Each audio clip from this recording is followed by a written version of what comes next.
यहाँ पर एक सीएचसी है तुलसीपुर में, जो तुलसीपुर विकासखंड के तुलसीपुर शहर में पड़ता है। यहाँ के अधीक्षक सुमन सिंह चौहान पर यह आरोप है कि उन्होंने उनके यहाँ काम करने वाली एक महिला आशा के रूप में जो कार्यरत है, उसके साथ उन्होंने छेड़खानी की घटना को अंजाम दिया है। बाकायदा उस महिला ने पुलिस अधीक्षक को अपना शिकायती पत्र 2 पन्नों में भेजते हुए ये आरोप लगाया है। इसके साथ ही तमाम आरोप लगाए हैं कि उन्होंने किस तरह से इस घटना को अंजाम दिया।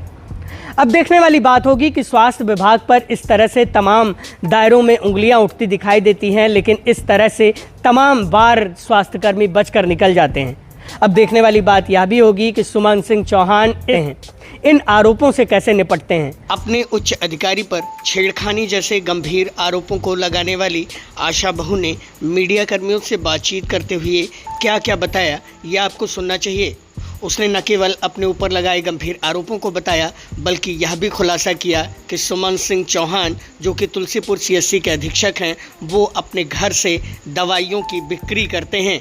जिनके पास पैसा नहीं होता, उन गरीब मरीजों का इलाज तक सीएचसी पर नहीं हो पाता है।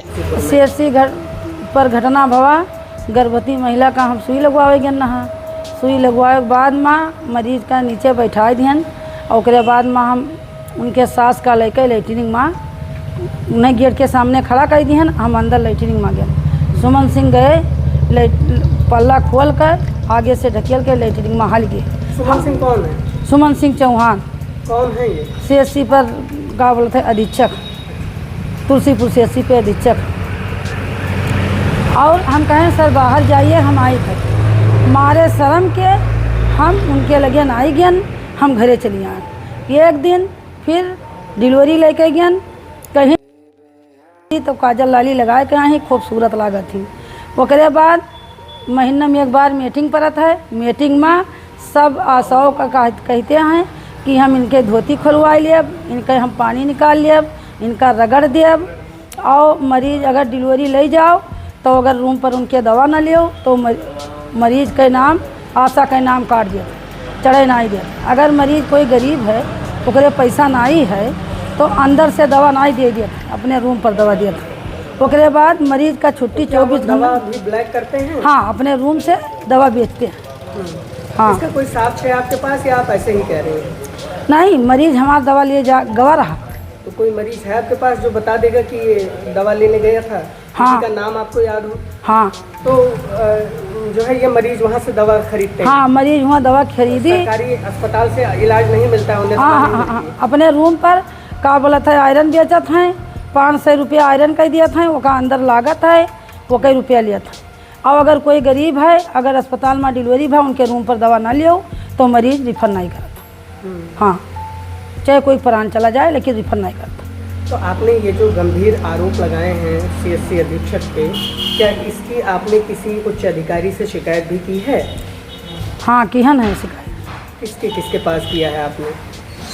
स्वास्थ्य मंत्री, मुख्यमंत्री, सीएमओ के पास सब शिकायत हुआ है। महिला योग में सब शिकायत हुआ है। महिला आयोग के पास भी आपने शिकायत की है? हाँ जी। तो थाने से आपको कोई फोन आया, कोई एफआईआर दर्ज करने के लिए बात कही गई? अभी नहीं आवा है। इतना दिन 12 तारीख की घटना है, लेकिन कोई इस थाने से कोई एफआईआर का कागज हमारे लगे नहीं आवा।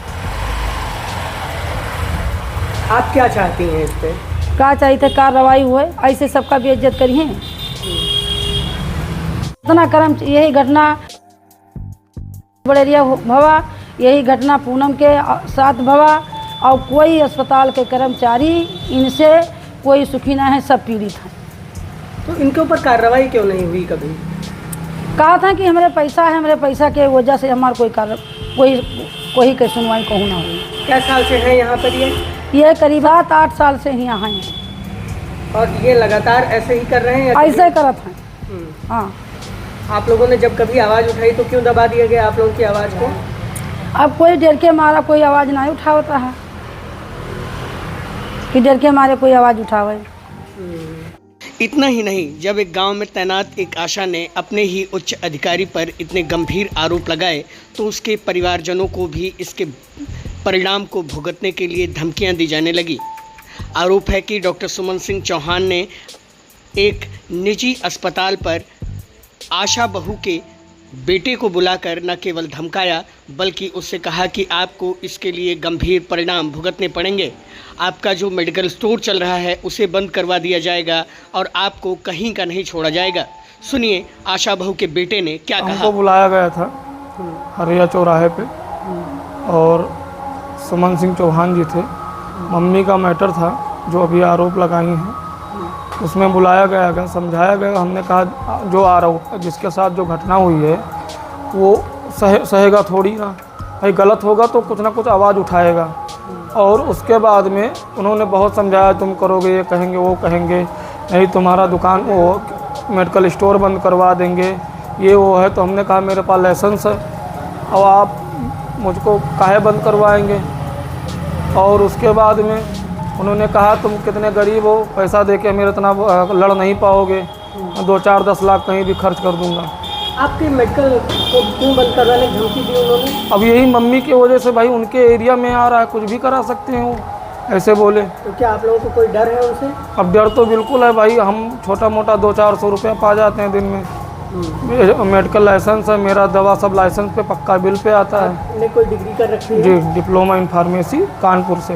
आप डिप्लोमा इन फार्मेसी में, तब तो आपका लाइसेंस है? जी लाइसेंस है।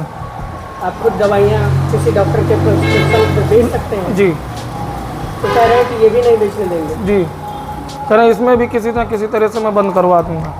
तो हम अगर आप चाहते हैं तो हम कहीं भी जॉब कर लेंगे, हम ये बदनामी नहीं सहेंगे कि हाँ आप आके मेरे यहाँ किसी तरह से कोई बदनामी करें। हम जॉब कहीं भी करेंगे तो 20,000-25,000 हमको मिल जाएगी, हमारे पास डिग्री है। आप क्या चाहते हैं? हम यही चाहते हैं कि इनसे हर कोई पीड़ित है।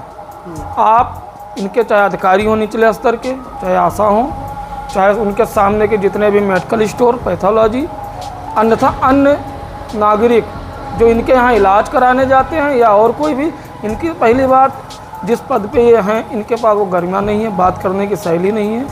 चाहे बड़ा हो या छोटा हो सबको बेटा कह के कहेंगे, चैलेंज मारते हैं कि मेरा जो कुछ करना हो कर लो, मेरा कोई ट्रांसफ़र नहीं करा पाएगा। आप अधिकारी होकर इस तरह नहीं बात कर सकते हैं। अगर सुमन सिंह पर लगे आरोप ये सही हैं तो जो है इस पर क्या कार्रवाई की जाती है? वैसे हम आपको बताते चलें कि इससे पहले भी कई बार सुमन सिंह चौहान पर इस तरह के आरोप लगाए जा चुके हैं और सुमन सिंह चौहान लगातार उन आरोपों से कहीं ना कहीं बरी होते नजर आए हैं। अब देखना होगा कि ताज़ा ये जो मामला आशा का है वो किस तरह से जो है इनके पक्ष या विपक्ष में जाता है। खैर आशा भी लगातार इस बात को कहती आ रही हैं कि उनके साथ ये गलत काम हुआ है, उनके साथ गलत तरीके से घटना को अंजाम दिया गया है और अगर ये घटना सही है तो उनके ऊपर क्या कार्रवाई होती है ये सोचनी होगी। खैर इस मामले पर अभी तक किसी बड़े अधिकारी का कोई बयान नहीं आया है, उन्होंने अपना कोई बयान नहीं जारी किया है। अब देखना होगा कि इस मामले में क्या कार्रवाई होती है। बलरामपुर से मैं योगेंद्र विश्वनाथ त्रिपाठी, द पूर्वांचल पोस्ट के लिए।